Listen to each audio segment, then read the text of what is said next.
Welcome to Sermon Q&A. Pastor Michael here with you. I am with Pastor Craig and Pastor Alex. January 16th, 2022. Each of us preach a sermon, week 2 of our series on Jesus in an Insidious World. Pastor Craig, for Alex and I, this question has nothing to do with our sermons. But we are very excited to hear you answer this. And apparently, rumor has it, this was integrated into your sermon. And I would love an explanation of how the two worked. So that would be great. Well, here's the question. Oh, the question. Yeah, the question. Because nobody knows, because when they clicked on it, they didn't read it. Okay. Is The Matrix, the movie, about Jesus? Okay, simple answer, no. All right, okay. Let's go. However, the analogies in Matrix, the first one, are unmistakable. The second one, the third one, this newest one, Resurrections, no good. Just throw them out. Flush the toilet. Yeah, it's no good. They're money makers, right? Sure. The first one did so well, they needed to make more cash. But the first one, somebody did their homework. Mm-hmm. And the reason why I use Matrix in the message is because of the birth that we experience, this new birth, this new life that we come to through Jesus Christ. And so my mind goes immediately to this movie called The Matrix. If you've never seen it, without any spoilers, because you should watch it. Everyone should watch this because and then Harry Potter. And then Harry Potter. But anyway, you have to watch The Matrix. Neo, the main character, whose name is Mr. Anderson, changed to Neo because he's living in this computer-generated world. He doesn't know it. He, like everyone else on the planet, is living in this computer-generated world, right? The dream world. What Elon Musk thinks our world is. Right.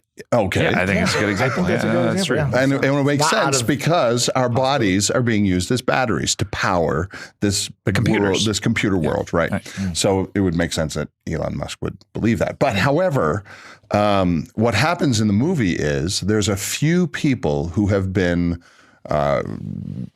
brought out of this dream world, out of this world, and they get to experience the world as it really is. Now, that's a good analogy. I'm going to give it to you. I didn't know where you were going to go with it. It only gets better from there. Oh, wow. Because as the characters come to life in the movie, you begin to see how many of them have biblical parts to play. Roles, yeah. And everything in there. I mean, you could look at this and you could say to yourself, no, come on, this movie has nothing to do with biblical things. The number on the first door you see is 303. Neo, the main character, plays the role of the Messiah, the Zero, that has not come to life yet. But there is other characters that are already alive. Trinity is one of the main characters. Morpheus plays the role of John the Baptist. Right. He talks about the one who is coming, right? Yeah. The one who is coming, then you've got Cypher, Lucifer, the bad guy, Cypher. Betrays everybody, right? Betrays everyone. In fact, Cypher, at one key scene, he says he wants to be plugged back in because the real world is too desolate and destructive and depressing. Right. He doesn't want to be there anymore. And he says, you know what? Just put me back in. I want to be somebody important, like an actor. And so he wants to be plugged back in. And he says, I don't want to remember nothing. Right. Nothing. And he's eating this juicy piece of steak. And he says, after having knowledge of what I've left behind in the real world, I have one thing to say: ignorance is bliss. All about everything about Cypher. And Lucifer, he wants to be fooled. Yeah, right. He does. Lucifer, Cypher, he looks at Trinity, and when Trinity brings Neo breakfast, after Neo goes through the rebirth process, she brings him breakfast, and Cypher says, I don't remember you ever bringing me breakfast. Just something Casting that Lucifer doubt, would say. He's creating division. Totally. Right, yeah. The ship that they're on is called the Nebuchadnezzar, and if you look that up in the original language, it means last bastion of hope. And if you look at it on the plaque, when Neo's being showed around this new ship, on the plaque there is a plaque there, and it has, I wrote it down to make sure that I have it right. Oh, maybe I didn't. Darn it! It's Mark 3:31 or something like that. Yes, right? Mark 3:11 on the plaque. It actually says MARK and then 111 dot whatever. But if you look it up, Roman numerals, if you look it up in the Bible, it says, and whenever the unclean spirits saw him, they fell down before him and cried out, saying, you are the Son of God. They picked that plaque, and it just zips by real quickly, but they pick it. The hotel that they get back and forth is called the Heart of the City Hotel. The names, John the Baptist is pictured, and when Neo makes the crossover, he opens the door in the car and it's just pouring rain, which is a great picture of baptism, yeah. right? His crossover. And then at the end, Neo ascends to heaven. He flies away, which is another picture of Jesus Christ. You've got the red pill and the blue pill. Which pill do you have to take to get out of the dream world? The red pill. One. The one that looks like blood. The one that looks like blood. Yeah. Did you say all that in the sermon? No. I got to listen to it.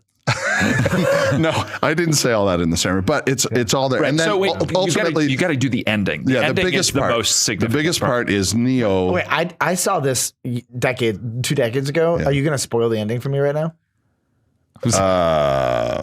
Yeah, maybe I shouldn't say Oh it. man, it's because now I have to go back and watch it. Yeah, it's been out for a long. Okay, all right. So Neo dies and comes back to life, and when he comes back to life, death has no more power over him. That reminds me of something. Yeah, it reminds me of the gospel. Yeah, right. Tell me what it is. So is the Matrix about Jesus? No. But the analogies in it are unmistakable.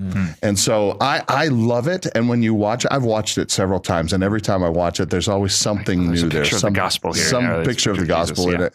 And if Harry Potter has any kind of redemption story in it, the Matrix blows it away out of the water. Wow, them's fighting words. Gauntlet thrown down. I know. Wow.